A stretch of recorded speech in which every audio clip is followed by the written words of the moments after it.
Welcome to my talk about open source project governance, leadership, and company affiliation. This is pre-recorded, so I encourage you to just type in your questions and I'll be online to answer them during the presentation. Today, I'm going to talk about a few topics related to governance, starting with a look at the differences between projects that are under foundations compared to projects that are run out of individual companies. After that, I'll talk about how governance is mostly about the roles and the processes that guide how people collaborate and make decisions, including some thoughts on how to document all of this in ways that set your project up for success. I'll wrap it up with a few final thoughts and links to some useful resources. But first, I'll tell you a bit about me. I've been in the technology industry for over 20 years, working mostly on open source projects from within companies like Puppet and Intel. At Pivotal, I was responsible for driving Pivotal's Kubernetes contribution strategy, and I was actively contributing to the Kubernetes Contributor Experience Special Interest Group. Now I'm working in VMware's open source program office, and I'm responsible for our open source community strategy. So lately I've been active in the CNCF, Contributor Strategy SIG, in particular the Governance Working Group. I'm also a board member of Open UK, which is focused on developing and sustaining leadership in open technology within the UK. I'm a governing board member and maintainer for the Linux Foundation's Chaos project, which is focused on using metrics to evaluate the health of open source projects. And I'm also an advisor for Bitergia. I also have a PhD from the University of Greenwich in London that I got by researching how people working at many different companies collaborate together within the Linux kernel. I wanted to start by talking about why it's important to think about who owns or controls an open source project, because it's something that many of us don't spend as much time thinking about as maybe we should. Projects that are controlled by foundations and ones that are owned by individual companies can have very different dynamics and different risks associated with participating in those projects. It isn't always clear whether a foundation is neutral or not.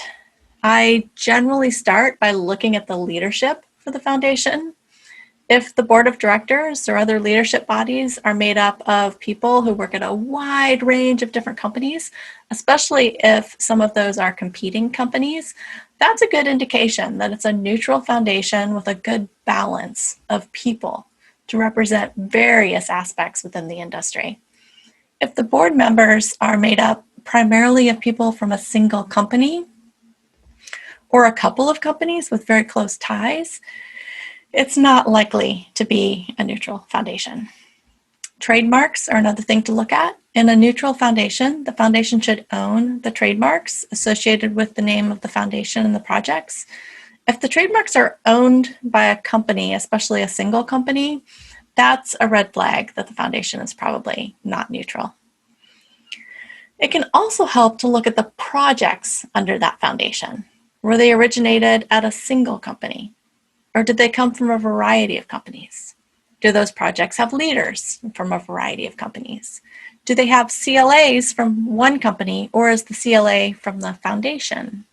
And the more you see references to a single company across the projects, the less likely the foundation is to actually be neutral. And these are just a few of the many things you can look at when deciding if a foundation is neutral. The Apache Software Foundation, the Cloud Native Computing Foundation, and the Linux Foundation are all what I would consider neutral foundations. On the flip side, the Open Usage Commons Foundation is not one that I would classify as a neutral foundation. The success of Kubernetes can be attributed in part to being contributed to the Cloud Native Computing Foundation. Putting Kubernetes into a neutral foundation with representation from a bunch of different companies provides a level playing field where each of us can collaborate and innovate as equals to create something that benefits the entire ecosystem. With neutral foundations, our end users get access to more innovation from a diverse group of contributors, while also reducing vendor lock-in. For example, users of Kubernetes can consume enterprise versions from a wide variety of vendors that can run on any of the leading cloud providers. As software vendors, we can contribute to foundation-driven projects with the confidence that no one company is in control of the project and that we can all contribute together as equals within the community. Open source projects that are controlled by a single company are higher risk because they operate at the whims of that company. Whereas projects that are under a neutral foundation have a lower risk, both for end users and for other software vendors contributing to the project. When a project is owned by a company, there's little recourse for outside contributors when that company decides to go in a direction that doesn't align with the needs or expectations of the other participants within the community. When a project is owned or controlled by a company, consider the reputation of that company as a steward of open source projects. But always keep in mind that they can change their strategy at some later date. We've seen some of this with Google around the Istio and Knative projects. I'm not saying that we shouldn't participate in open source projects owned by other companies, but we should think about the risks that we're taking. In some cases, it makes a lot of sense to accept this higher risk, but we should at least try to make sure that as a company, we understand the risks that we're taking. At VMware, we believe that contributing open source projects to neutral foundations is important. And it's something we do regularly for projects that we've started once they start to gain a bit of traction from people outside of the company. For example, we've contributed Harbor and Contour to the CNCF, and we contributed Turn to the Linux Foundation's Automated Compliance Tooling project. We've also contributed projects to the Apache Software Foundation and other foundations. The challenge with contributing open source projects to foundations is that you also give up some of your control to the foundation. Typically, assets like project trademarks, repositories, websites, and other assets would be transferred to the foundation. Existing maintainers and leaders will usually keep their positions. However, neutral foundations usually make sure that the governance is set up in a way that makes it easy for people from other companies to participate and then eventually move into leadership positions. So as the contributing company, you should expect for more leadership transitions over the longer term of the project. While this does mean giving up some control over the project, there are also a lot of benefits with advantages around community building, innovation, wider adoption. It's something we should at least consider for our open source projects. It's also important to think about when your project might be ready to contribute to a neutral foundation. If your project is very immature, foundations are unlikely to be interested in your project, and it's going to be a lot of overhead that you just don't need when a project is still small and immature. Whereas a project with many users and with really good traction within the industry that maybe just needs a little help moving up to the next level, that would be much more likely to be accepted and would be a good time to contribute a project. However, companies should understand that contributing a project to a foundation is an ongoing commitment. It is not an exit strategy. And you need to be prepared to provide staff and other support over the short term and the long term, just like you would if you weren't contributing it to a foundation. We've been doing quite a bit of work within the CNCF Contributor Strategy SIG in the Governance Working Group to help document governance best practices. And this section contains some ideas, inspiration, and materials that I've been working on along with people like Josh Burgess in the working group. A lot of people like to hate on governance. It's just extra paperwork, it's busy work, it's politicking that gets in the way of doing the real work on the project. The reality is that governance can be found in all open source projects in one form or another to specify the processes for how people work together within the project. Ideally, it will be clearly documented, but for some projects, especially smaller ones, it might be a bit more ad hoc and informal. Governance helps outline the expectations around roles and responsibilities along with the decision-making processes. So it's important to have at least the basics in place early, since it's one of those things that you may think you don't need until you realize that you really do. It's usually easier to set clear expectations up front rather than realizing later that various people have very different expectations, which can take a lot more time to sort out. This doesn't mean that you need to specify everything up front, and I would discourage you from over-engineering your governance processes before you need them. A project with only a few people will not need elaborate elections to select leaders, but you should probably define a few basic roles, like maintainer, for example, the process for contributing to your project, and document how decisions about those contributions are made. If the processes for collaboration and decision-making are not clearly documented as a part of the project governance, this can increase the risk of participating in or using the project because it introduces a lot of uncertainty into the mix. Knowing how collaboration occurs and how decisions are made is vital to being able to make contributions that are more likely to be accepted. There are a few documents that every project, even the small ones, should have. It should go without saying, but open source projects need appropriate licensing documentation. I occasionally find repos with missing license files, which is relatively rare, but more often I see licenses not applied correctly within projects.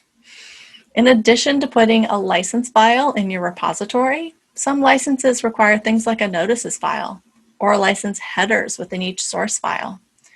You should also have a code of conduct that people can easily find with details about how to report incidents along with the consequences of violating the code of conduct. Sometimes people who are new to implementing codes of conduct can find it intimidating because they think it's something they need to write from scratch. But don't do that. I would encourage you to use something like the contributor covenant, which is pretty much the gold standard for codes of conduct right now. And it can be simply copied and added to your repository. The bit that you do need to spend some time on is making sure that you have a plan for enforcing it. You'll need to nominate a couple of people who will be responsible for taking reports of violations and handling those reports responsibly. The contributor covenant page has more details and links to resources, including some training and things like that, for learning about implementing and enforcing the code of conduct. Your contribution documents should provide enough details about the contribution process so that someone brand new to the project can make their very first contribution. This includes details about how to sign your contributor license agreement if you have one, or how to use the developer certificate of origin, also called a DCO or signed off by process, if that's what you use instead. And if you have strong preferences about coding style, testing, documentation, or other requirements, this is a really good opportunity to make sure that new contributors know these up front, which helps reduce the burden of trying to educate each and every individual contributor about your requirements while you're also trying to review their contributions. You'll want to make sure that your contributors know what to expect and how to navigate the project when they make contributions. The communication process should also be clearly defined so that people know where and how to communicate with the project. Maybe you prefer mailing list discussions or Slack messages or issues for feature requests. Maybe you have completely separate communication channels for users and then another one for developers. Make sure everyone understands how people within the project communicate with each other to avoid a frustrating experience for both new and existing contributors. Projects should also document the processes for reporting and responding to security issues. Projects that take a proactive approach to addressing security issues and releasing fixes are much more likely to be secure. You should also be using some automated tools like Dependabot to help identify when new versions of dependencies are available. which also helps you keep on top of potential security issues. While there are no guarantees and critical security issues can sort of pop up anytime, taking a proactive approach to security reduces the likelihood of having serious security issues that will be exploited. The project should also have a security.md file or another document with details about the process for reporting and responding to security concerns. At a minimum, you will want to have a way for people to privately report security issues and have a few people who are designated to handle those issues. Large projects that are used by vendors within their commercial products should also have things like embargo lists, where you can provide information to vendors and give them time to prepare their security fixes for their products in advance of the security issue becoming public to help them avoid being exploited as soon as the issue becomes public. You should have some kind of documentation about your leadership.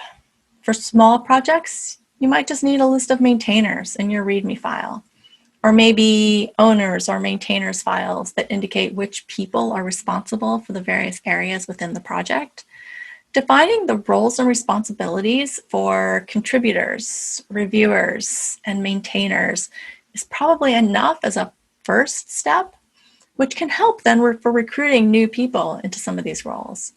For the bigger projects, you'll want to have more details about the specific roles and responsibilities for the different leadership roles, along with then how others can move into those leadership positions. You might have committees, working groups, special interest groups, or other groups that need leaders. And again, having this documented can really help you recruit new leaders as you begin to grow the project and need more people to help share the workload. There are quite a few different options for selecting leaders as part of defining your governance. And the ideal is to have a process that provides a fair and level playing field that defines how contributors can become leaders. This should be documented so that participants can clearly understand the criteria and the process for moving both into and then again out of leadership positions. Most of the bigger projects like Kubernetes, for example, have an election process, at least for the very top levels of leadership, like a steering committee, for example. Now, at the lower levels of leadership, many projects have a process where existing leaders somehow select new leaders. For example, new maintainers are often nominated by existing maintainers and then approved after a certain number of maintainers agree, or sometimes it requires a vote by other maintainers or a vote by some committee.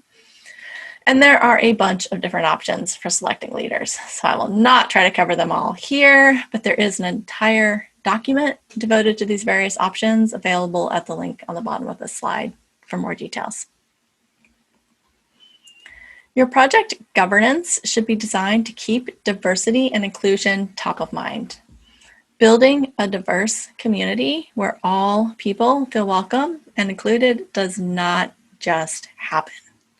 It requires putting work and thought into it. And when you're starting a project and thinking about governance, this is a good time to do this. I talked about codes of conduct earlier, and having a code of conduct that you actively enforce helps make sure that everyone feels safe and welcome within your community. Providing an environment where everyone, including people from marginalized populations, feel safe is the first step toward building a diverse community around your project. You should also look at whether you have a diverse set of people at every level within the project, but especially in leadership positions. If not, come up with some programs that help people, especially people from marginalized populations, other underrepresented folks, that help them get involved and then move up within your project. Ideally, having programs that give people opportunities for things like shadowing leaders, getting, mentoring, sponsoring new potential leaders can help you grow a diverse set of people into new leaders within your project. The Kubernetes Contributor Experience SIG is a great place to see an example of how to implement programs for things like shadowing and mentoring. Projects that really make a concerted effort to bring in new people from a variety of backgrounds and have programs in place to help them then grow into leadership positions are more likely to benefit from increased innovation and just have a healthier community. Diversity and inclusion can also be difficult to measure. So it usually involves some sort of manual assessment. But we've defined some metrics within the CHAOSS Project's Diversity and Inclusion Working Group that you should have a look at for ideas about measuring various aspects so that you can then improve your project's diversity and inclusion. Governance is one of those things that is never really finished. We work in a space with constant change. Technologies change, strategies change, the way we work changes, everything changes, and our governance needs to evolve right along with these changes. In particular, as open source projects become more mature and then they grow, what they need from governance will change dramatically. The governance processes that you need when you have only a couple of maintainers is likely to be insufficient as the project grows. And as your projects evolve, your governance should evolve right along with them. There are so many aspects of good governance for open source projects, and I only had time to talk in detail about a few of the ones that I think are the most important. But taking a step back and looking at the big picture, what I have here on this slide is the common theme that drives why I think governance as a whole is so important. Governance provides a framework for setting expectations for roles, responsibilities, and how people within your project should behave. By clearly documenting these expectations, you can reduce uncertainty and make it easier for people to know how to participate in your project. The more you can do to help everyone participate in meaningful ways, the more welcome they'll feel within your open source community. I will wrap up this talk with a few resources that people might find useful. The to-do group has a bunch of guides that have great information about creating and managing healthy projects, and many of them talk about various aspects of governance. The CNCF Contributor Strategy SIG has a governance working group with more details about what you need for governance and some options for leadership selection. The Open Source Way guidebook is fantastic, and it has an entire chapter on governance with loads of really amazing details. And these are all really great starting places for understanding how to govern your open source project. With that, I will say thank you so much for coming to my talk.